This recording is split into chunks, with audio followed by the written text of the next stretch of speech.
आज हम आपातकाल के बारे में स्टडी कर रहे हैं। आपातकाल, राष्ट्रीय आपातकाल, प्रथम राष्ट्रीय आपातकाल का वर्णन 352 अनुच्छेद में किया गया है।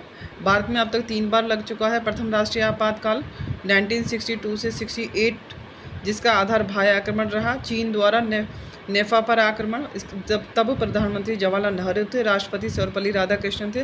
द्वितीय राष्ट्रीय आपातकाल 71 से 77 तक रहा। इसका कारण भी भाई आक्रमण पाकिस्तान द्वारा था, और जबकि पहले में चीन द्वारा भाई आक्रमण था। प्रधानमंत्री इंदिरा गांधी और राष्ट्रपति वीवी गिरी रहे उस समय। तृतीय राष्ट्रीय आपातकाल 1975 से 1977 में रहा। इसका आधार आंतरिक अशांति था। उस समय प्रधानमंत्री इंदिरा गांधी थी और राष्ट्रपति फखरुद्दीन अली अहमद थे। 1975 के आपातकाल के कारणों की जांच हेतु शाह आयोग का गठन किया गया।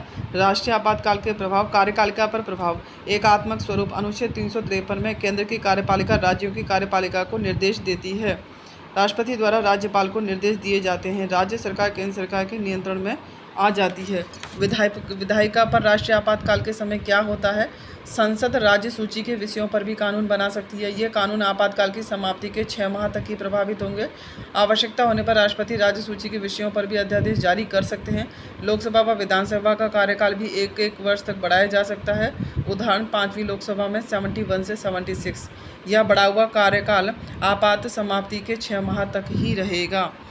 नेक्स्ट, न्यायपालिका पर क्या प्रभाव पड़ेगा? कोई प्रभाव नहीं पड़ेगा। वित्तीय प्रभाव, राष्ट्रपति केंद्र व राज्यों के मध्य करों के संवैधानिक वितरण को परिवर्तित कर सकता है।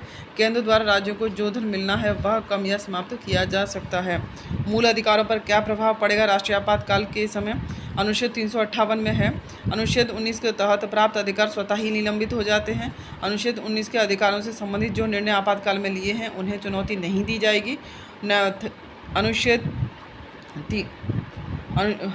359 में अनुच्छेद 20 और 21 में दिए गए अधिकारों को छोड़कर राष्ट्रपति की घोषणा में से अन्य अधिकारों का निलंबन हो जाता है। अनुच्छेद 19 में वर्णित मूल अधिकारों का निलंबन बाह्य आपातकाल के दौरान ही होगा, आंतरिक आपातकाल के दौरान नहीं होगा।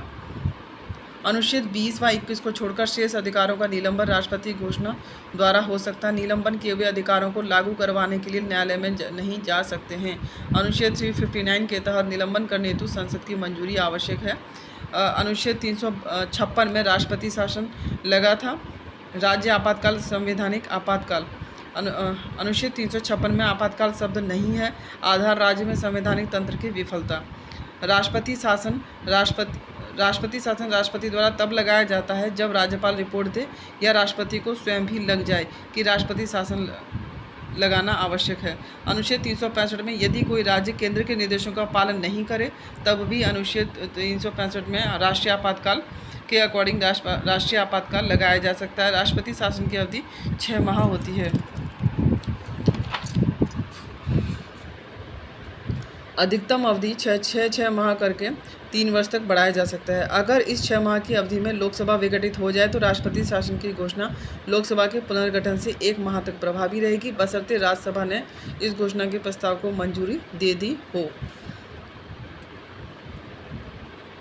राष्ट्रपति शासन पर क्या प्रभाव पड़ेगा? राष्ट्रपति के पास असाधारण शक्तियां, राज्य सरकार के समस्त कार्य अपने हाथों में ले सकता है। वह घोषणा कर सकता है कि राज्य विधायिका की शक्तियों का प्रयोग अब संसद करेगी।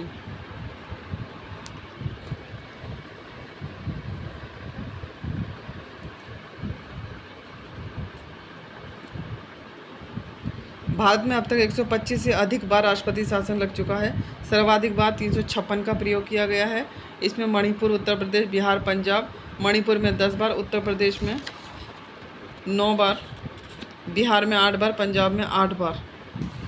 अनुच्छेद 356 में राष्ट्रपति शासन के लिए कुछ महत्वपूर्ण कथन हैं। BR अम्बेडकर ने कहा, अनुच्छेद 356 एक मृत पत्र है जिसका प्रयोग राष्ट्रपति को अंतिम विकल्प के रूप में सावधानीपूर्वक करना चाहिए। HV कामत जी ने कहा, अम्बेडकर जीवित नहीं है लेकिन अनुच्छेद 356 अभी भी जीवित है। आपातकालीन प्रावधान से पुलिस राज्य की स्थापना हो रही है। TT कृष्णमाचारी ने कहा, आपातकालीन प्रावधान राष्ट्रपति को तानाशाह बनाते हैं। अल्लादी कृष्ण स्वामी अय्यर ने कहा, आपातकालीन प्रावधान संविधान के जीवन साथी हैं। महावीर त्यागी जी ने कहा, आपातकालीन प्रावधान सुरक्षा वाल्व की तरह कार्य करते हैं। के.एम. नाम्बियार ने कहा, आपातकालीन प्रावधान संविधान के साथ धोखा है।